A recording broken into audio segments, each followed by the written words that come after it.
মেয়ের shirt pant ধুতে গিয়ে নবনী একটা মেয়ের পাসপোর্ট সাইজের ছবি পেল। ছবিটা উল্টো পাশে একটা রবি নাম্বার লেখা, পাশে হার্ট সাইন আঁকা। লেখাটি তামিম যে বিষয়ে নবনী শতভাগ নিশ্চিত। মুহূর্তে নবনীর পায়ের তলায় মাটি সরে গেল, মনে হলো সে তলিয়ে যাচ্ছে কোনো এক অতল গহরে। সেই অবস্থায় নবনী বসে রইল দীর্ঘ সময়। হুঁশ এলো তামিমের ডাক শুনে। বেডরুম থেকে তামিম ডাকছে তাকে চা দেওয়ার জন্য।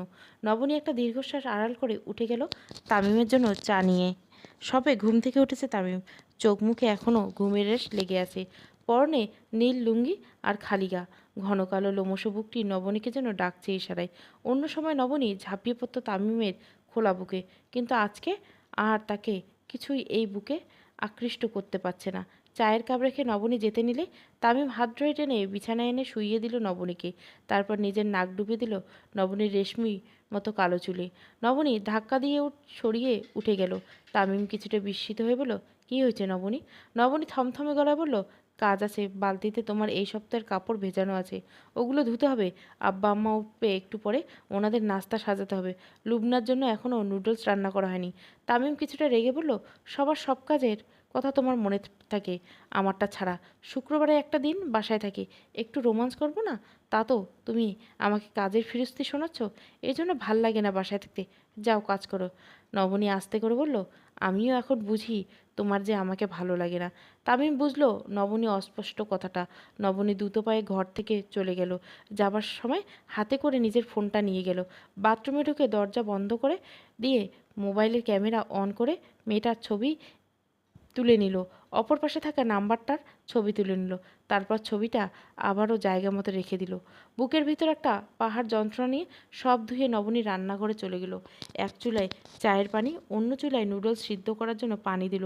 কাটিং বোর্ড দিয়ে দ্রুত হাতে পেঁয়াজ মরিচ কাটতে লাগলো। দু চোখ বেয়ে অনবরত জল গড়িয়ে পড়ছে। নবনী চোখের জল মুছল না। বিছানায় শুয়ে শুয়ে তামিম গান শুনছিল। হঠাৎ করে তার মনে পড়ে গেল শার্টের পকেটে থাকা নিতুর ছবি। এক দৌড়ে ছুটে গেল ছাদে, কিন্তু ছাদে কোনো ভেজা কাপড় পেল না। হন্তদন্ত নেমে এসে নবনীকে কি জিজ্ঞেস করলো, নবনী, আমার শার্ট প্যান্ট ছাদে শুকোতে দাওনি? কান্নার আড়ালে নবনী বলল, না, হাতের কাজ সেরে যাবে ছাদে, ওগুলো বাথরুমে রেখে এসেছি, তুমি ফ্রি থাকলে একটু শুকাতে দিয়ে আসো।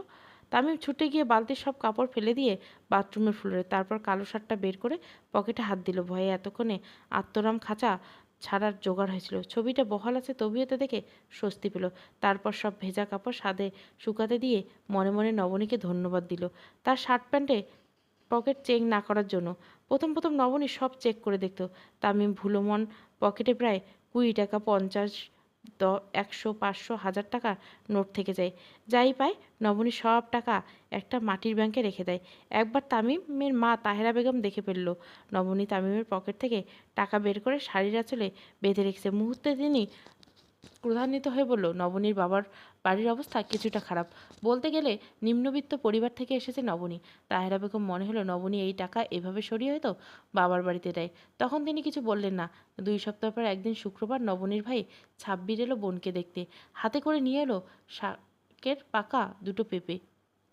দুপুরে খাবার পর যাওয়ার সময় রাহেলা বেগম বলল, ভাইয়ের পকেটে কত টাকায় গুজিয়ে দিয়েছো শুনি? প্রশ্নটা শুনে নবনীর মাথায় যেন আকাশ ভেঙে পড়ল। হতভম্ব হয়ে বলল, কি বলছেন মা এসব? রাহেলা বেগম রাগ তুঙ্গে উঠে গেল, চিৎকার করে বলল, আমি জানি না ভেবেছ 2 দিন পর পর তোমার ভাই বোন আসে, আমি বুঝি না কিছু? তামিমের পকেট থেকে যে টাকা পাও, ওসব টাকা কি করো তুমি? ভেবেছ কেউ জানে না তোমার এই চুরির কথা?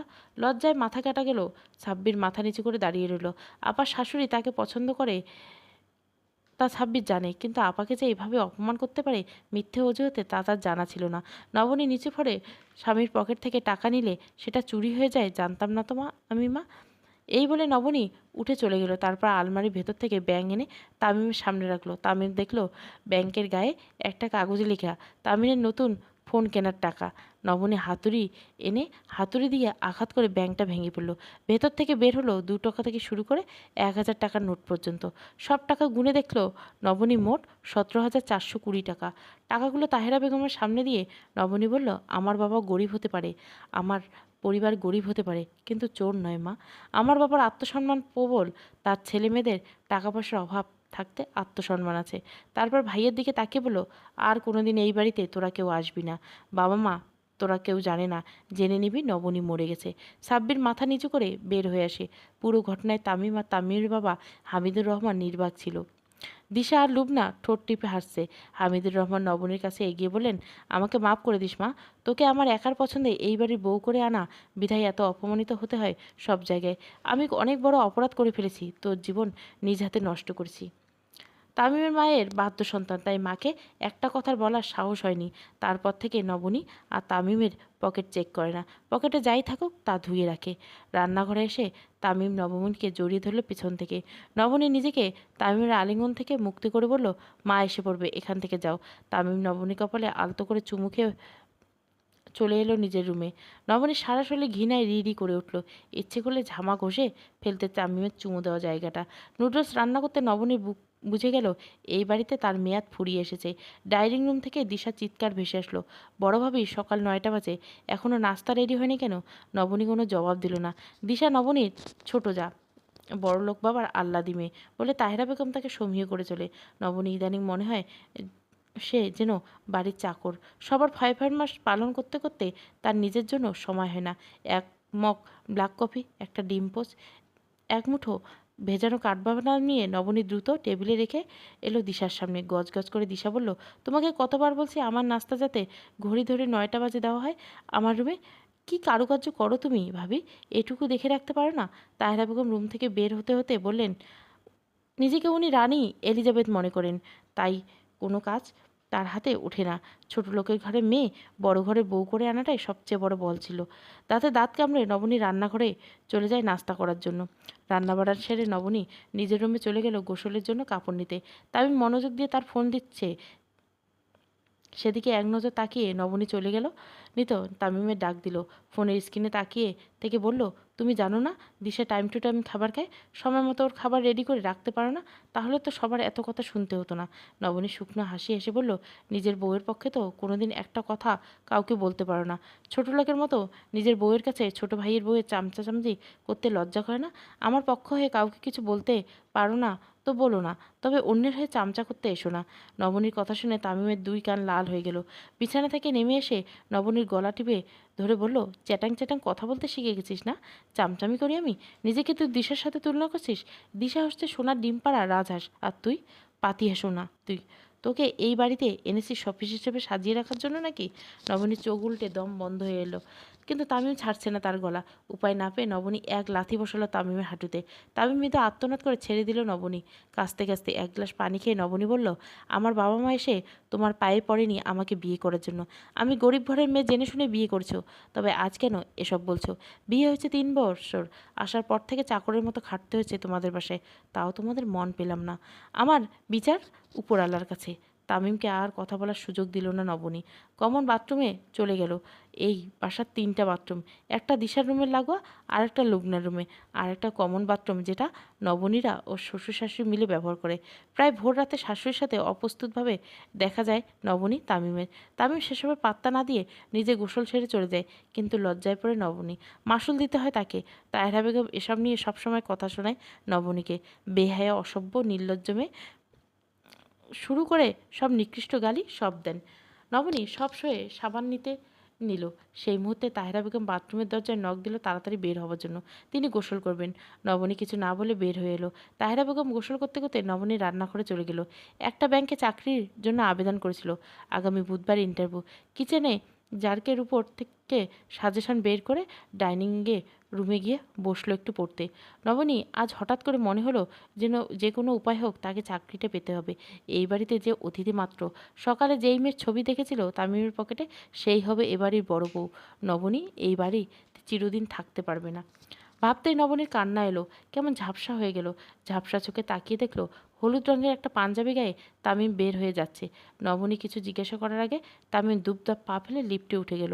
নিতু পার্কের এক কোণে একটা বেঞ্চে বসে রইল, হাতে একটা নীল ছাতা। বর্ষাকাল চলছে। মুহূর্তে আকাশ অন্ধকার করে ঝরঝরিয়ে বৃষ্টি নামে। ছাতা ছাড়া কোথাও বের হয়? পাশে একটা কদম গাছে থোকা থোকা ফুল ফুটে আসছে, সেদিকে তাকিয়ে নিতু মুগ্ধ হয়ে গেল। তামিমের প্রথম যেদিন নিতুকে ভালোবাসার কথা বলেছিল, সেদিন বেলি ফুলের মালা হাতে নিয়ে বলেছিল। ভাবতেই লজ্জা পেল নিতু। অফিসে নিতু তামিমের আন্ডারে কাজ করে। 6 মাস হলো নিতু চাকরিতে যোগ দিয়েছে। তার মধ্যে কিভাবে যেন তামিমের প্রেমে পড়ে গেছে। পড়বে না কেন? একরকম স্মার্ট একজন মানুষের সাথে দিনের মধ্যে সারাদিন একসাথে কাজ করতে গেলে ভালোবাসা এমনিতে হয়ে যায়। তামিম এলে কিছুক্ষণ পর নিতু তামিমকে দেখে গাল ফুলিয়ে বলল, কতক্ষণ অপেক্ষা করছি আমি। তামিম নিতুর নাকের সাথে নাক ঘষে বলল, বাহ, একটু অপেক্ষা করতে এত রাগ। আর আমি যে তোমার প্রেমে পড়ার জন্য 29 বছর ধরে অপেক্ষা করেছিলাম, আমি তো কখনো এরকম অধৈর্য হইনি। নিতু লজ্জা পেল তামিমের কথা শুনে। তামিমকে বলল, এভাবে আর কতদিন, আমার আর ভালো লাগছে না। তুমি তোমার বাসায় বলছো না কেন? তামিম একটু ইতস্তত করে বলল, কি করব বলো, ছোট বোনের বিয়ে না দিয়ে আমি তো বিয়ে করতে পারছি না। একটু বোঝার চেষ্টা করো। আর একটা বছর অপেক্ষা করো নিতু, আমারও তো তোমাকে ছেড়ে থাকতে ভালো লাগছে না। নিতু কথা না বাড়িয়ে তামিমের বুকে মাথা রাখলো। তামিম আস্তে করে বলল, কাছেই আমার এক বন্ধুর বাসা আছে নিতু, যাবে আমার সাথে? কিছুক্ষণ আমরা নিরিবিলি সময় কাটাতে পারবো। কথাটা শুনে নিতুর বুকের ভিতর কেঁপে উঠল। তামিম যে যতই বিশ্বাস করুক, ভালোবাসে, কিন্তু নীতি জানে ছেলেরা বিয়ের আগে মেয়েদের দেহের স্বাদ পেলে তারপর তাকে ছুঁড়ে মারতে একবারও ভাবে না। যদিও তামিম তেমন ছেলে না, তবু নিতু এই ব্যাপারে কোনো রিস্ক নিতে চায় না। এদিকে নিতু বলল, না, বিয়ের পরে 1 মাসের ছুটি নিব, তখন 24 ঘন্টা ঘরের দরজা জানলা বন্ধ করে দুজনে নিরিবিলি সময় কাটাবো, এখন না। মেজাজ গরম হয়ে গেল তামিমের নিতু প্রত্যাখ্যান শুনে। নিতুকে তামিম যতটা ভালোবাসে তার চাইতে বেশি ভালোবাসে নিতুর কোমল দেহটাকে। ফিটিং কামিজের মধ্য দিয়ে নিতুর সুগঠিত দেহের অবয়ব তামিমকে পাগল করে দেয়। নিতুর শরীরের উষ্ণতা তামিমকে মাতাল করে দেয়। নবনী সুন্দর, নিতুর চাইতে বেশি সুন্দর হতে পারে, কিন্তু নবনীর কাছে গেলে তামিম নিজেকে একরকম পাগল পাগল লাগে না, একরকম ঘোর লাগে না। নিটু উঠে বলো, চলো শপিংয়ে যাই। তুমি তো আমার পরিবারের সবার জন্য শপিং করে দিলে, আজ না হয় আমি তোমার পরিবারের সবার জন্য শপিং করে দেবো। তামিম উত্তর দেওয়ার আগে নিতু নিজেই উঠে হাঁটা শুরু করলো। অগত্যা তামিমও পিছু নিল নিতু। বিকেলে বাসায় ফিরে দেখলো তামিম বসার ঘরে বাবা, মা, লুবনা, দিশা বসে আছে। বাবা একটা পত্রিকা মুখের উপর তুলে নিয়ে বসে আছে। মা, দিশা, লুবনা মিলে কিছু একটা নিয়ে আলোচনা করছে। তামিমের হাতে অনেকগুলো শপিং ব্যাগ দেখে লুবনা হুড়মুড়ি খেয়ে পড়লো। তারপর বলল, আমার জন্য কি এনেছিস ভাইয়া, তাড়াতাড়ি দেখা। নবনী সবার জন্য চা নিয়ে এলো। চা রেখে যেতে হামিদুর রহমান বলল, যাচ্ছ কেন, দাঁড়াও। তামিম সবার জন্য শপিং করে এসেছে, তোমারটা নিয়ে যাও। হামিদুর রহমানের কথায় তামিমের মনে হলো সবার জন্য টুকটাক অনেক কিছু কিনলো, নবনীর জন্য কিছু কেনা হয়নি। যেহেতু এসব কিছু আজকে নিতু কিনে দিয়েছে, নিতু তো জানে না তামিমের স্ত্রী আছে। বাসায় ফেরার সময় আগে তামিম স্টপিস পরে, তারপর নিতুর। তাই তামিম পরে আর কিছু কিনতে পারেনি নবনীর জন্য। একে একে সবার উপহার সবাই পেল, নবনী কিছু পেল না।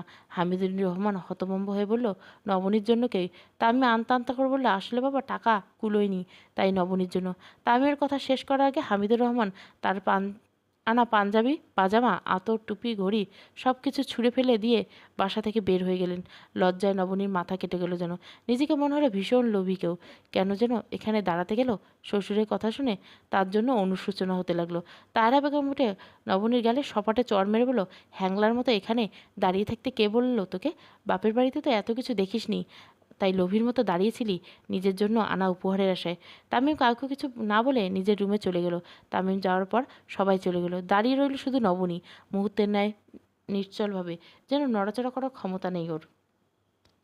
কাউকে কোনো অভিযোগ করলো না, চোখ বন্ধ করে আল্লাহকে বলল, আল্লাহ তুমি আমার সহায় থেকো, আমি সহ্য করছি, কিন্তু তুমি সহ্য করো না। আমাকে শক্তি দাও, সবর করো, নিজেকে যোগ্য স্থানে নিয়ে আমি যেন এদের মুখে থুতু মেরে চলে যেতে পারি। হামিদুর রহমান বাসায় ফিরলেন রাত 9টার দিকে, হাতে অনেকগুলো শপিং ব্যাগ নিয়ে ফিরলেন।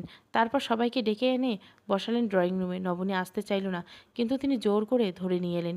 দিশা অনেক ব্যাগ দেখে বলল, ইস, আজকের দিনটা এত ভালো যাচ্ছে কেন, বাবা আমাদের জন্য শপিং করে নিয়েছে। লুবিনা বলল, তাড়াতাড়ি দেখাও না বাবা। হামিদুর রহমান একটা ব্যাগ খুলে একটা নীল সিল্কের শাড়ি বের করে নবনীর হাতে দিয়ে বলল, এটা তোমার জন্য মা। লুবনা, দিশা, তাহেরা মুখ কালো হয়ে গেল। তামিম কিছুটা লজ্জা পেল। আর একটা ব্যাগ থেকে একজোড়া জুতো বের করে নবনীকে দিয়ে বলল, এটা তোমার শাড়ির সাথে ম্যাচ করে কিনেছি আমি, দেখো তো পায়ে হয় কি না, তোমার জুতোর সাইজ তো এরকম। নবনী হতভম্ব হয়ে রইল শ্বশুরের কাণ্ড দেখে। হামিদুর রহমান আরেকটা ব্যাগ থেকে একডালা রেশমি চুড়ি বের করে নবনীর দিকে দিয়ে বলল, এগুলো তোমার। এরপরে বের করলো 3টে সুতির 3 পিস, একটা ল্যাভেন্ডার কালার, একটা কফি কালার আর একটা বেবি ক্রিম। সবগুলো নবনীর হাতে দিয়ে বলল, এগুলো তোমার। লুবনা আর দিশা অধৈর্য হয়ে গেল নিজেদের জিনিস দেখার জন্য, কিন্তু তবুও চুপ থাকতে অপেক্ষা করতে লাগলো। হামিদুর রহমান বড় ব্যাগ থেকে একটা সোনালি রঙের কাঞ্জিবরম বের করলো। শাড়িটা নিখুঁত কাজ করা আর কালার কম্বিনেশন দেখে দিশা আর লবনা দুজনের মাথা নষ্ট হয়ে গেল। হামিদুর রহমান সবার দিকে তাকিয়ে মুচকি এসে বলল, নবনী, এটাও তোমার জন্য। আরেকটা ব্যাগ খুলে একটা পার্স বের করে বলল, এটাও তোমার। নবনীর বিস্ময়ের সীমা রইল না। এত কিছু দেখে হামিদুর রহমান শেষ 3টা ব্যাগ নবনীর হাতে দিয়ে বলল, এগুলো আর বের করে দেখানোর কিছু নেই। আমি দোকানে গিয়ে সেলস গার্ল মেয়েটাকে বলেছিলাম আমার বৌমার জন্য কিছু স্কিন কেয়ার প্রোডাক্ট দিতে। মেয়েটা বলল ওদের কম্বো আইটেম আছে। তারপর হাবিজাবি তেল, সাবান, shampoo, body wash, face wash, cream ট্রিম কী কী লাগে যেন, সব মিলিয়ে 3টা ব্যাগ। এদের ফেসবুকের পেজের নাম দিয়েছে একটা কার্ডে, তোমার কোনো দরকার হলে ওদের মেসেজ দিতে। নবনীর চোখের জল টলমল করতে লাগলো। রুবনা লেগে গিয়ে বলল, বাবা আমাদের জন্য কিছু আনেনি? হামিদুর রহমান হাই তুলতে তুলতে বলল, তামিম যখন তোদের সবার জন্য এনেছে তখন তো নবনীকে জিজ্ঞাসা করনি ওর জন্য কিছু এনেছে কি না? তোরা তাহলে জিজ্ঞাসা করছিস কেন? তামিম তোদের উপহার দিয়েছে, নবনী দর্শক ভূমিকা পালন করছে। এখন আমি নবনীর জন্য তোরা দর্শক ভূমিকা পালন করবি। হিসাব বরাবর হয়ে গেল। তাহেরা বেগম চেয়ারে একটা লাথি দিয়ে চলে গেল। হামিদুর রহমান হাসতে হাসতে বলল, তাহেরা, আগামীকাল তোমার গুণধর কন্যাকে পাত্রপক্ষ দেখতে আসবে, সব কিছুর ব্যবস্থা করে রেখো।